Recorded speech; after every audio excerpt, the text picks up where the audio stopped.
জাগো জাগো জাগো সর্বহারা, অনশন বন্দীকৃত দাস। শ্রমিক দিয়াছে আজি সারা, উঠিয়াছে মুক্তির আশ্বাস।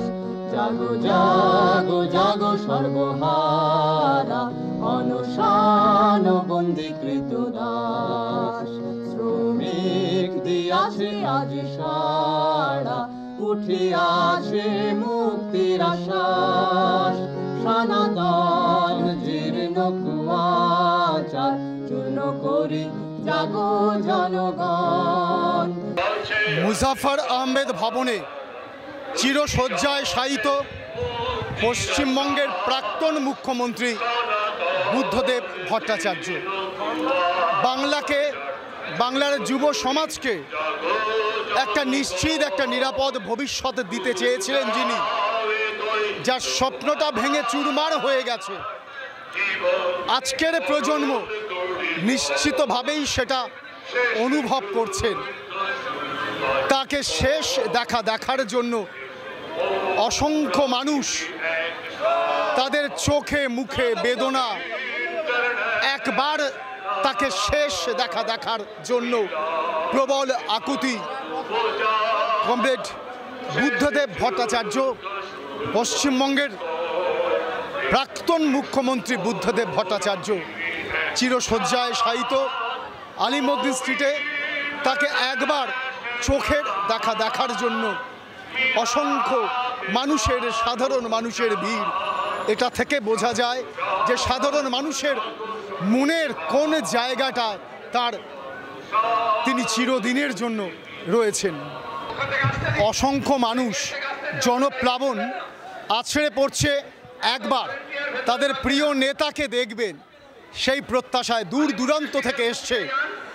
ঠিক সেরকমই মেদিনীপুর থেকে এসেছেন। আপনার নামটা আপনার জানবো? লতিকা সাউ। লতিকা সাউ, আপনি বুদ্ধদেব ভট্টাচার্যকে শ্রদ্ধা জানাতে এসেছেন, কিন্তু পারলেন না অত দূর থেকে এসে। আপনার অনুভূতিটা আমরা চাইছি। আজকে সত্যি খুব খারাপ লাগছে, মানে মনে হচ্ছে যেন নিজের অভিভাবককে হারালাম। এর থেকে খারাপ দিন ওই বাবা মার মানে যেটা পেয়েছি, তারপরে যেন অভিভাবক আমাদের চলে গেল। মানে জ্যোতি বসুর পরে এনার স্থান আমাদের সত্যি জনমানসে আমাদের মধ্যে রয়েছে, আমরা শ্রদ্ধা করতাম, কিন্তু উনি সেই রকম কোনো পেলেন না সহযোগিতা রাজ্যের কাছ থেকে। অনেক রকম করার ছিল বেকারদের জন্য ন্যানো সিঙ্গুরে যে কারখানা করার, কিন্তু করা গেল না। 90% হয়ে যাওয়ার পরে এত ছেলেমেয়ের ভবিষ্যৎ পুরো ধূলিসাৎ করে দিল এই রাজ্যের মুখ্যমন্ত্রী। এবং তখন একটা জেদ চেপে গিয়েছিল যে আমরা বামফ্রন্টকে সরাবই। সেই জন্য ছলে বলে কৌশলে এই সরকারকে, বামফ্রন্ট সরকারকে সরিয়ে দিয়ে এখন যে রাজত্ব চলছে, বেকারদের কান্না, কৃষকদের কান্না, শিক্ষিতদের কান্না, সব জড়ো এক হয়ে মিলেমিশে একাকার হয়ে গেছে। এখন রাজ্যের শিক্ষিত বেকার ছেলেরা ভিন রাজ্যে যেতে হচ্ছে তাদের নতুন করে স্বপ্ন দেখানোর জন্য। লাল ঝান্ডা কি ভাবছে, কোন পথের কথা ভাবছে? এখন আমরা ছাত্র যুবদের এগিয়ে আসার কথা আমরা বলছি। ওরা যত এগিয়ে আসবে, আমরা যারা প্রবীণ, আমার 64 ইয়ার্স, আমি একটা চাকরি থেকে অবসর গ্রহণ করার পরেও আমি এই বামফ্রন্ট সমর্থক হিসাবে আমরা কাজ করি। এবং আমরা চাইছি ছাত্র যুবরা এগিয়ে আসুক। ছাত্র যুবরা যেমন বুদ্ধদেব ভট্টাচার্য চেয়েছিলেন, ছাত্র যুবরা এগিয়ে আসলে যে রাজ্যের যে উন্নতি হতো, যে শিক্ষার হার বাড়ালে, স্কুলগুলো কলেজগুলো আবার নতুন করে স্বপ্ন দেখা শুরু করলেন এই ধ্বংসের মধ্যেও কিছুটা আশার আলো। আজকে যে বিশাল, আমি এই যে মৌলালি থেকে হাঁটতে হাঁটতে এই পর্যন্ত আসলাম, লাইনে দাঁড়িয়ে। সুদূর মেদিনীপুর থেকে এসেছেন, একবার চোখের দেখা দেখবেন তার প্রিয় নেতাকে, কিন্তু দেখতে পারলেন না, কারণ মিছিলটা ছাড়তেই হবে। বুদ্ধদেব ভট্টাচার্যের দেহ এনআরএসকে 4টের মধ্যে পৌঁছে দিতেই হবে, সেই জন্য দেখতে পারলেন না। মনের মধ্যে আফসোস আছে কিন্তু সেটাই শেষ কথা নয়, একটা স্বপ্নের কথা বলছেন যে নতুন বাংলা গড়বেন। এই বুদ্ধদেব ভট্টাচার্যের স্বপ্নকে বাস্তবায়িত করতেই হবে, এটা তাদের স্বপ্ন এবং যুব সমাজরা সেটাই করবেন বলে সেই প্রত্যাশা রাখলেন।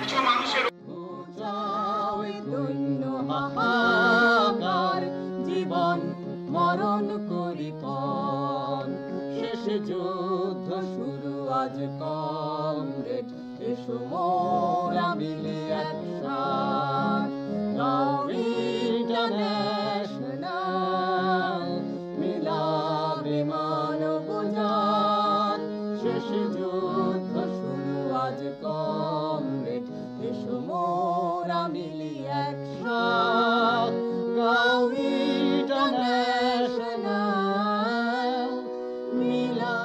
আমরা শুধু বলবো যে এই প্রজন্মকে যিনি একটা নিশ্চিত ভবিষ্যতের বার্তা দিতে চেয়েছিলেন, সেই বুদ্ধ ভট্টাচার্য আজকে শায়িত রয়েছে। আজকের এই প্রজন্ম বুঝতে পারবেন? হ্যাঁ, আমরা আশা করছি পারবেন। নিশ্চয়ই অনেকে বোঝেন, অনেকে মনে করেন, আজকে অনেকে মনে করেন যে শিল্প স্থাপন উনি করতে চেয়েছিলেন সেটা হলে রাজ্যের ভালো হতো, সবার ভালো হতো, সবার মঙ্গল হতো। করবেন এটা আমরা জানি যে প্রকৃতির নিয়মে আমরা যারা এসেছি তাদের আমাদের একদিন যেতেই হবে, কিন্তু সব চলে যাওয়া এরকম মানুষের হৃদয়কে আলোড়িত করতে পারে না। যে মানুষ তার নিজের জীবনকে নিজের একবারে যে মতাদর্শের দ্বারা তিনি পরিচালিত হতেন, যে মতাদর্শকে তিনি প্রাধান্য দিতেন, সেই মতাদর্শকে প্রাধান্য দিতে গিয়ে বাংলাকে নিয়ে অনেক স্বপ্ন দেখেছিলেন। সেই স্বপ্ন পশ্চিমবাংলার যে পরিস্থিতি ভেঙে চুরমার হয়ে যায় 11 সালের পরে, তার সমস্ত ভাবনার কফিনের শেষ পেরেক পোতা হয়ে যায়। তিনি বড় আঘাত পেয়েছিলেন মনের মধ্যে, সে আঘাত পূরণ হয়নি, বরং সেই আঘাতের ক্ষত আজকের যে পরিস্থিতি, নৈরাজ্যবাদের যে পরিস্থিতি, তাতে সেই আঘাতের ক্ষত আরও বেড়েছে। জাগো জাগো সর্বহারা, অনশন বন্দীকৃত দাস, শ্রমিক দিয়াছে আজি সারা, উঠিয়াছে মুক্তির আশ্বাস। জাগো জাগো জাগো সর্বহারা, অনশন বন্দীকৃত দাস, শ্রমিক দিয়াছে আজ সারা, উঠিয়াছে মুক্তির আশ্বাস। সনাতন জীর্ণ কুয়াচার চূর্ণ করি, জাগো জনগণ, ঘুচাও দৈন্য হাহাকার, জীবন মরণ করি বাউল গান হচ্ছে অসাম্প্রদায়িকতাকে স্পর্ধা দেখায়, স্পর্ধা দেখায়। একই রকমভাবে বুদ্ধবাবু সেই অসাম্প্রদায়িকতার একটা প্রতীক হিসেবে রয়েছেন। মরার পরে, তার মৃত্যুর পরে গানের মধ্যে দিয়ে আপনি গানের জগতের মানুষকে কি বার্তা দেবেন? আর গান উনি গানকে এত বাঁচাবার জন্য চেষ্টা করতো, মানুষকে ভালোবাসতো। মানুষ গান করুন, সবাই ভালো করুন, সবার ভালো করুন। আর গানের মধ্যে দিয়ে সমাজকে সুস্থ করার যে প্রয়াস, আপনি সেই বার্তাটা বলুন। দেখুন, চাঁদের ময়লা আছে, কিন্তু ওনার ময়লা ছিল না কোনো ব্যাপারে, বিজনেস কোনো কিছু করতো না, মানুষকে ভালোবাসতো। মানুষকে ভালোবাসার জন্য যা কিছু দরকার সেটা তিনি করে যেতেন, এবং আজকে মানুষকে সত্যিই ভালোবাসতেন। আজকে ছুটে আসছে সব মানুষ, ভালো তো। আমাদের সাথে রয়েছে ভারতের কমিউনিস্ট পার্টি মার্ক্সবাদী রাজ্য কমিটির অন্যতম সদস্য, বর্ষিয়ান নেতা রবীন দেব।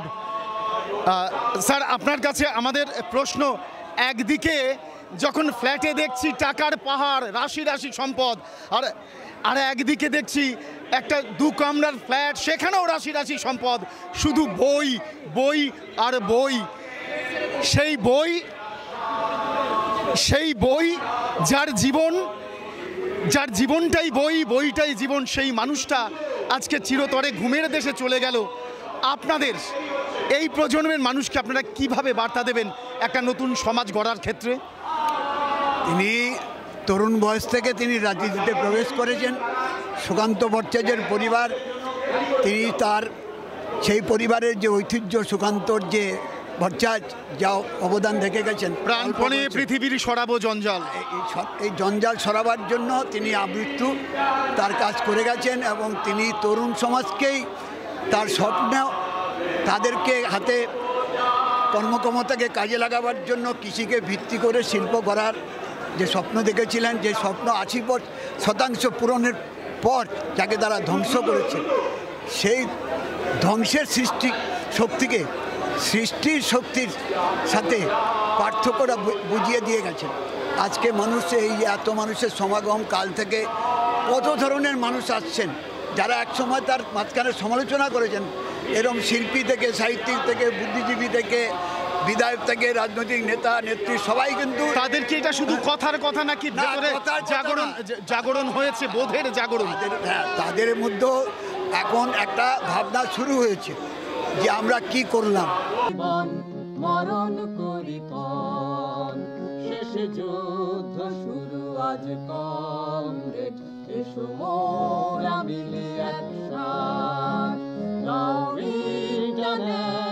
ইন্টারন্যাশনাল, মিলাবে মানব জাত, শেষ যুদ্ধ শুরু আজ কমরেড, এসো মোরা মিলে একসাথ, গাওয়া ইন্টারন্যাশনাল, মিলাবে মানব জাত। বুদ্ধদেব ভট্টাচার্য মহাশয়ের মৃত্যুতে আমরা সত্যিকার অর্থে খুব শোকাহত। স্বামী বিবেকানন্দ বলেছিলেন, তিনি যখন বুদ্ধের আরাধনা করতেন তিনি বলেছিলেন যে ভগবান বুদ্ধ ঈশ্বরকে বিশ্বাস করতেন না, কিন্তু আমি বুদ্ধকে ঈশ্বর মানি। ঠিক তেমনিভাবে আমাদের প্রাক্তন মুখ্যমন্ত্রী বুদ্ধদেব ভট্টাচার্য তিনি ধর্ম মানতেন না, ধর্ম বিশ্বাস করতেন না, কিন্তু তিনি ছিলেন অত্যন্ত ধার্মিক। কারণ ধর্ম মানে হচ্ছে সততা। সেই সৎ জীবন যাপন করেছেন আজীবন মাননীয় মুখ্যমন্ত্রী, প্রাক্তন মুখ্যমন্ত্রী বুদ্ধদেব ভট্টাচার্য। এবং তিনি তার দীর্ঘ মন্ত্রিত্বকাল তিনি নিজের জন্য কিছু করেননি, পার্টির জন্য করেছেন, মানুষের জন্য করেছেন। তো সেরকম একজন মানুষ 80 বছর বয়সে চলে গেলেন। ভগবান গৌতম বুদ্ধও কিন্তু 80 বছর বয়সে মৃত্যুবরণ করেছিলেন, মহাপরিনির্বাণ লাভ করেছিলেন। আমাদের বুদ্ধদেব ভট্টাচার্য চলে গেলেন 80 বছর বয়সে। এই একটা কাকতালীয়, নামেও মিল, তার অর্থাৎ মৃত্যুতেও বয়সের মিল। কিন্তু মানুষের, বুদ্ধের জীবন একরকম, তার জীবন একরকম। বুদ্ধ মানুষের জন্য নিবেদিত ছিলেন, তিনিও মানুষের জন্য নিবেদিত ছিলেন, কিন্তু দুজনের পথ যদি আলাদা ছিল, একজন রাজনীতির মধ্যে দিয়ে, একজন সমাজসেবার মধ্যে দিয়ে, ধর্মের মধ্যে দিয়ে, ধ্যানের মধ্যে দিয়ে। এই হচ্ছে বুদ্ধদেবের সাথে গৌতম বুদ্ধের অর্থাৎ মিল। আমরা আজকে বৌদ্ধ ধর্মের পক্ষ থেকেই আমি আমাদের মাননীয় প্রাক্তন মুখ্যমন্ত্রী বুদ্ধদেব ভট্টাচার্য মহাশয়ের শেষকৃত্য অনুষ্ঠানে আমরা শ্রদ্ধা নিবেদন করতে এসেছি। বৌদ্ধ সন্ন্যাসীর আজকে আমরা এসেছি যে আমাদের কাছে ধর্ম বড় নয়, মানুষ বুদ্ধদেব তিনি একজন সজ্জন এবং সৎ ব্যক্তি। তিনি যতদিন মন্ত্রিত্ব ছিলেন তার কাছে তিনি মানুষের জন্য করেছেন, নিজের জন্য কোনো কিছু করেননি। এটাই আমাদের কাছে বিশাল আদর্শ, এটাই আমরা ভালোবাসি। মুজাফর আহমেদ ভবনে প্রয়াত বুদ্ধদেব ভট্টাচার্য প্রাক্তন মুখ্যমন্ত্রীর মরদেহ রয়েছে শায়িত। অগণিত মানুষ আসছেন, সাধারণ মানুষ থেকে ভিআইপি, সবারই চোখে জল। আমাদের সামনে আমরা কয়েকজনকে পেয়ে গেছি, অনেক দূর থেকে আসা। বুদ্ধদেব ভট্টাচার্য চিরনিদ্রার দেশে শায়িত। তিনি স্বপ্ন দেখেছিলেন একটা নতুন বাংলা গড়ার, সেই স্বপ্ন দেখার মানুষটা আজকে শুয়ে আছে। আপনাদের মনের অনুভূতিটা, এই প্রজন্মকে কি বলতে চাইছেন? মানুষ কি বুঝছেন? এখনও কি বুঝতে চাইছেন তার কথাটা, তার ব্যথাটা? দেখুন, বুদ্ধদেব ভট্টাচার্য শায়িত হয়েছেন আজকে আমাদের মুজাফফর আহমেদ ভবনে। উনি শায়িত হয়েছেন সেদিন যেদিন যুব সমাজের জন্য উনি ভেবেছিলেন সিঙ্গুরের তৈরি টাটাদের কারখানা। উনি ভেবেছিলেন বারাসাত থেকে রায়চক পর্যন্ত সম্প্রসারিত হওয়া রায়চকের যে বাইপাস রাস্তা। উনি ভেবেছিলেন বারাসাত থেকে ডালখোলা পর্যন্ত যে সম্প্রসারণ করা যে রাস্তা।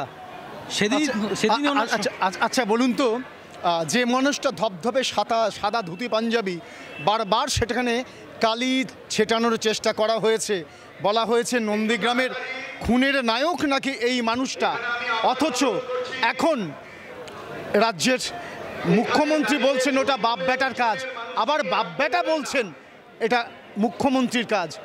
আপনারা মানুষের কাছে এই কথাটা নিয়ে যেতে পারবেন? আছে সেই বিশ্বাস? হ্যাঁ, আমাদের অবশ্যই বিশ্বাস আছে যে আগামীর প্রজন্ম, আজকের যুব সমাজ এর প্রতিফলন ঠিক পাইয়ে দেবেন।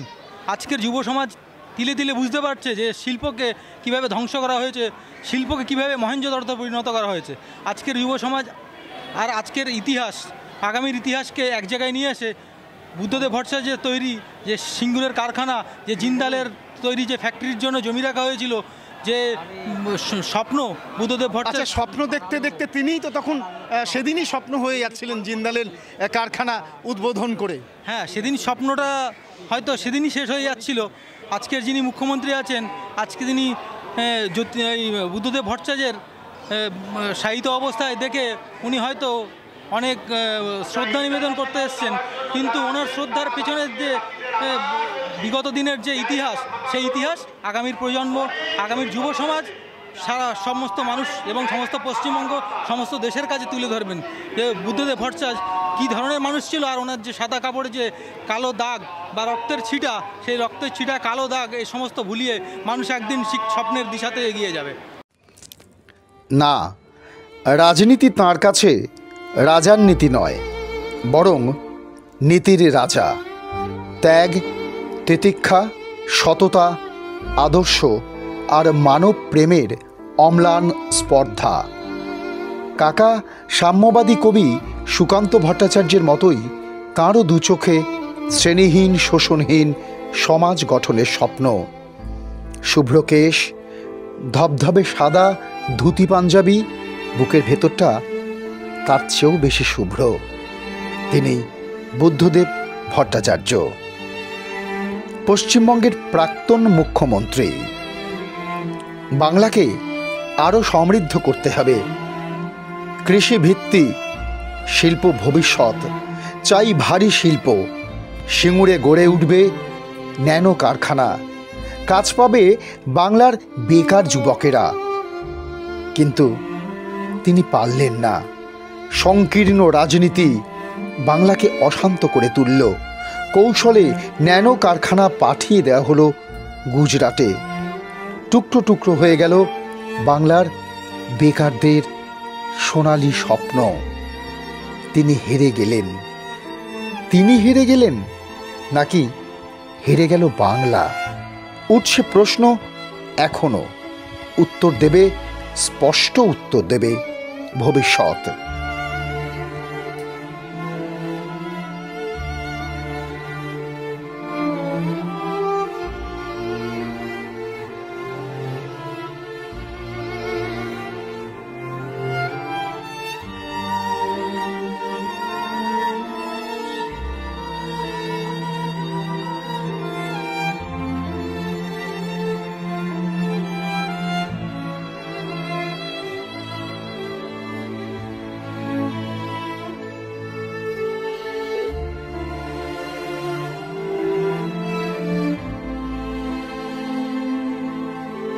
এবারে নতুন রূপে দেখা দিক রবীন্দ্র ঠাকুর।